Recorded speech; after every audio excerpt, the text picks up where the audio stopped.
Hello future bankers, कैसे हो आप सभी। आई होप आप सबका पेपर बहुत अच्छा गया होगा। और अब आप सोच रहे होंगे हमें आगे इंटरव्यू की प्रिपरेशन कैसे करनी है। तो इसके लिए बहुत ज़रूरी है कि आप जितने भी कैंडिडेट्स रहे हैं उनके एक्सपीरियंसेस को देखो, उन्होंने क्या मिस्टेक्स की थी उससे लर्निंग्स लो, ताकि वो आप अपने इंटरव्यू में वो गलतियाँ ना करो। तो ये वीडियो होने वाली है मेरे एक्सपीरियंस के बारे में, जो मैंने अपना आरआरबी पीओ का इंटरव्यू दिया था 2024 वाला, उसके रिगार्डिंग। तो मैं आपसे अपना एक्सपीरियंस शेयर करना चाहती हूँ, ताकि आपको एक वो रोड मैप मिले कि हमें इंटरव्यू में किस तरीके से एंट्री करनी है, या एंट्री करने के बाद क्या क्या चीज़ें होती हैं।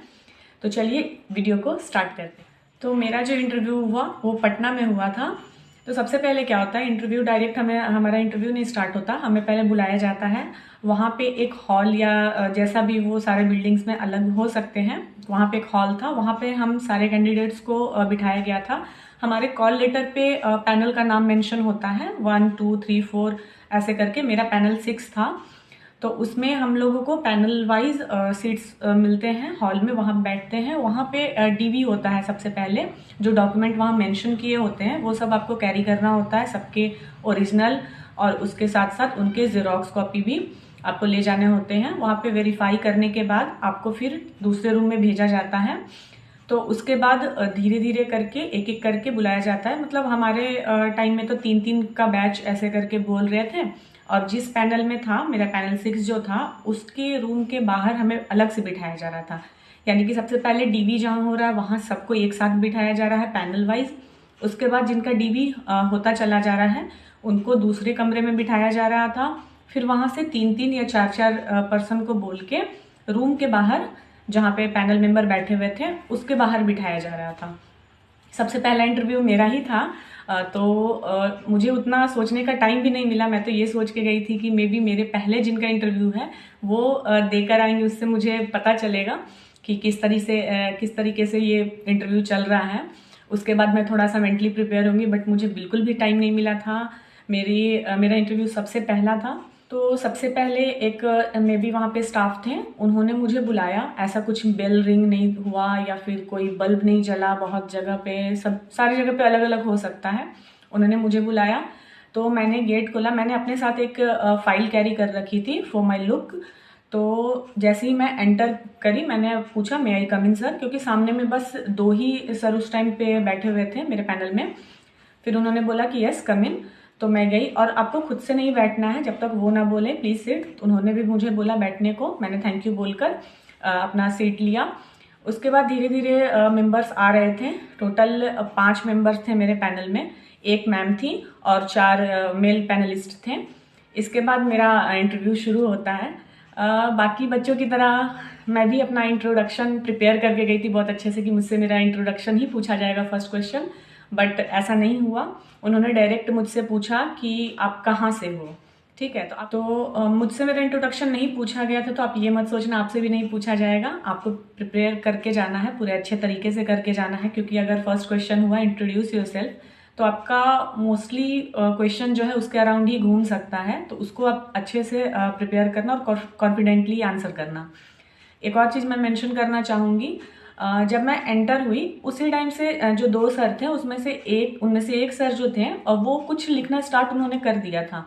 मे बी जहाँ तक मेरा अंदाज़ा है, तो वो आपके लुक्स पे जो नंबर देते हैं, आपके अटायर पे जो नंबर देते हैं, आपके आने के तरीके, बोलने के तरीके, बैठने के तरीके, ये सब भी इंटरव्यू में देखा जाता है।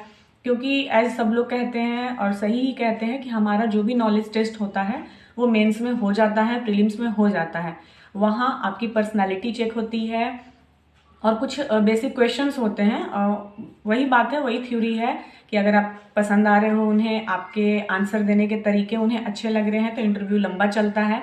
बट ऐसा ज़रूरी नहीं है कि मेरा 2 या 5 मिनट तक इंटरव्यू चला तो मेरा इंटरव्यू ख़राब हो गया, ऐसा कुछ नहीं है।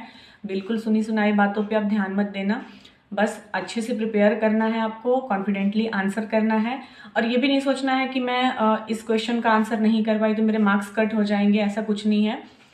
कुछ चीज़ें ऐसी हैं जो मैं ऐड ऑन करना चाहूँगी, कि आपको ये जो एक मिथ है बना हुआ कि आपको इंट्रोडक्शन में कुछ ऐसे पॉइंट्स ऐड करने हैं ताकि आप पूरा इंटरव्यू उसके अराउंड मतलब कर सको। बट ऐसा गलती मत करना, ऐसी गलती मत करना। बहुत सारे बच्चे क्या, ऑलमोस्ट बच्चे ये करके जाते हैं कि अपने इंट्रोडक्शन पार्ट में कुछ एक दो लाइन ऐसा ऐड कर देते हैं ताकि उनको लगे कि इंटरव्यूअर उसी क्वेश्चन से मतलब वो अराइज करेंगे। जैसे कि कुछ भी ले सकते हैं, जैसे कि टाटा में जो रहते हैं तो स्टील सिटी के नाम से उनको जानते हैं, टाटा प्लेस को।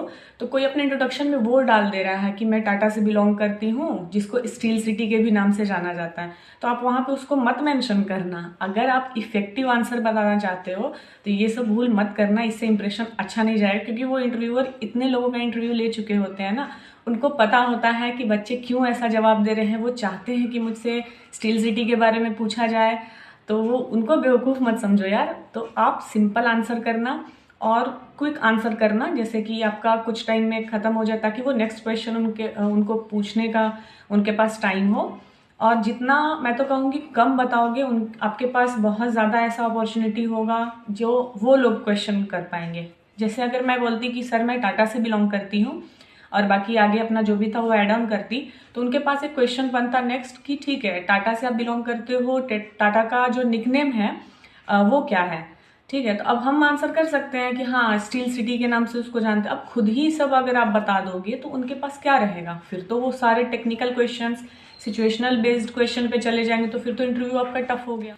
तो ये सब छोटी छोटी ऐसी चीज़ें हैं जिसका ध्यान रखना बहुत ज़रूरी है। ये बहुत लंबे टाइम से चला आ रहा है और स्टूडेंट्स इसको फॉलो भी कर रहे हैं, क्योंकि हमारा इंटरव्यू का जो सिलेबस है वो डिफाइंड नहीं है, इसको अच्छे से कोई बता नहीं पाता है। बट आपको मैं इसीलिए सजेस्ट कर रही हूँ कि मेरे अलावा आप जितने भी लोग हैं उनका एक्सपीरियंस वीडियो ज़रूर देखना, क्योंकि सारे पैनल डिफरेंट हैं, सारा लोकेशन अलग अलग है, आपको हर जगह से आइडिया होगा, तो आपकी प्रिपरेशन बेटर हो पाएगी। इसीलिए मैं बोल रही हूँ, आप अपने पे भरोसा रखो, आप सबके एक्सपीरियंस को देखो और उन्होंने जो गलतियाँ की हैं आप वो ना करो, ये मेक श्योर करना। तो लगभग मेरे से 20 से 22 क्वेश्चंस पूछे गए थे, जिनमें मैंने 18 से 19 के आंसर दिए थे कॉन्फिडेंटली। और मुझे जो आंसर नहीं आ रहा था उसको मैंने ज़बरदस्ती खींचा नहीं था, तो मैंने सिंपली बोल दिया सॉरी सर, मुझे अभी इसके बारे में पता नहीं है। इस तरीके से मैंने उसको आंसर किया था। मेरे से एक क्वेश्चन ये भी किया गया था कि मेरा एजुकेशनल बैकग्राउंड जो है, इंग्लिश लिटरेचर से मैंने पोस्ट ग्रेजुएशन अपना कंप्लीट करा है। तो उन्होंने पूछा था आरआरबी के मेंस के पेपर में आपने लैंग्वेज वाला कौन सा सेक्शन चूज़ किया था। मुझे उस टाइम पे कुछ नहीं पता था इस बारे में कि पैनलिस्ट को हमारे मेंस के मार्क्स, मेंस में जो हमने लैंग्वेज पेपर सिलेक्ट किया है उसके बारे में पता नहीं होता है। तो मुझे लगा अगर मैं यहाँ पे झूठ बोलूँगी तो शायद मैं पकड़ी जाऊँगी। तो मैंने बताया कि सर मैंने हिंदी लैंग्वेज ऑप्ट किया था। तो उन्होंने इस पे भी एक क्वेश्चन पूछा और मुझे पता था ये पूछेंगे वो, तो मैं इसको प्रिपेयर करके गई थी, मैंने इसको आंसर कर दिया।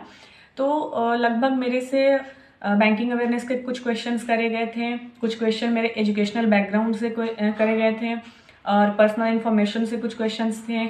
मेरे से सिचुएशनल बेस्ड ऐसा कुछ क्वेश्चन नहीं किया गया था, बट मैं इसको प्रिपेयर करके गई थी जितना हो सकता है पॉसिबल वे। मैंने इंटरव्यू को बहुत अच्छे से प्रिपेयर किया था।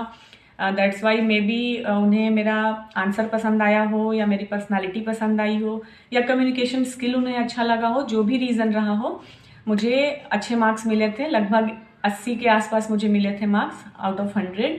मेरा लगभग इंटरव्यू इसी तरीके से चल रहा था। कुछ करंट के भी उन्होंने सिनेरियोज़ के बारे में पूछा था। मे बी उस time PM Modi Bihar visit पे आए थे, उससे उन्होंने क्वेश्चन अराइज किया था और डे बेस्ड क्वेश्चन था कि आज कौन सा दिन है। ये तो बहुत नॉर्मल है, बहुत ही एक्सपेक्टेड चीज़ है कि ये पूछा जा सकता है अगर उस दिन कुछ इम्पॉर्टेंट हो तो इसके बाद सारे पैनल मेंबर ने मुझे अलाउ किया कि मैं अब जा सकती हूँ। और हाँ, आपको ये भी ध्यान रखना है कि ये नहीं कि आप नर्वस हो और हड़बड़ा के भी वहाँ से भाग जाओ, ऐसा भी नहीं करना, क्योंकि वो लास्ट तक वो लिखते ही रहते हैं। वो आपके मतलब हर एक बॉडी लैंग्वेज, लुक, अटायर जो भी है सब पे उन्हें मार्क्स देना होता है। तो आप इस चीज़ का ध्यान रखना कि आप एंट्री कर रहे हो तब और वहाँ से एग्जिट कर रहे हो तब तक वो कॉन्फिडेंस जो है मेंटेन रखना है। वो आपको डर नहीं लगना चाहिए, घबराहट बिल्कुल नहीं होनी चाहिए। आप जाओगे ना तो वहाँ पे आपको सबसे पहले वो लोग रिलैक्स ही करेंगे, ऐसा कुछ डरने वाली बात नहीं है। और जिनका इंटरव्यू पहले हो चुका है तो उन्हें तो बताने की ज़रूरत है नहीं। अगर आप बोलोगे तो मैं इसके मतलब इंटरव्यू के सीरीज़ में आगे कुछ पार्ट्स लेकर आ सकती हूँ कि मुझसे किस तरीके के क्वेश्चन किए गए थे या मैंने कहाँ से इंटरव्यू के लिए प्रिपेयर किया था। मैं आपको ये भी बताना चाहती हूँ कि मैंने सारे फ्री सोर्सेज से ही प्रिपरेशन किया है। हाँ, लास्ट में मैंने एक ऑफलाइन मॉक ज़रूर दिया था क्योंकि मेरा फर्स्ट RRB PO का इंटरव्यू था, तो मुझे कुछ बिगाड़ना नहीं था।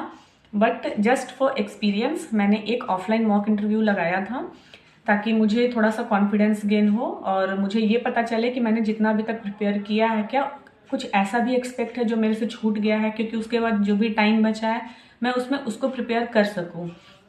तो गाइज़ यही थी मेरी एक्सपीरियंस वाली वीडियो। अगर आपको पसंद आई हो तो प्लीज़ इसको लाइक करना, शेयर करना और मेरे चैनल को सब्सक्राइब करना। इसके अलावा इंटरव्यू से रिलेटेड अगर कोई भी आपको क्वेरी आ रही हो तो प्लीज़ मुझे कमेंट सेक्शन में आप वो पूछ लो, मैं उसका आंसर कर दूंगी। Thank you so much guys and all the best.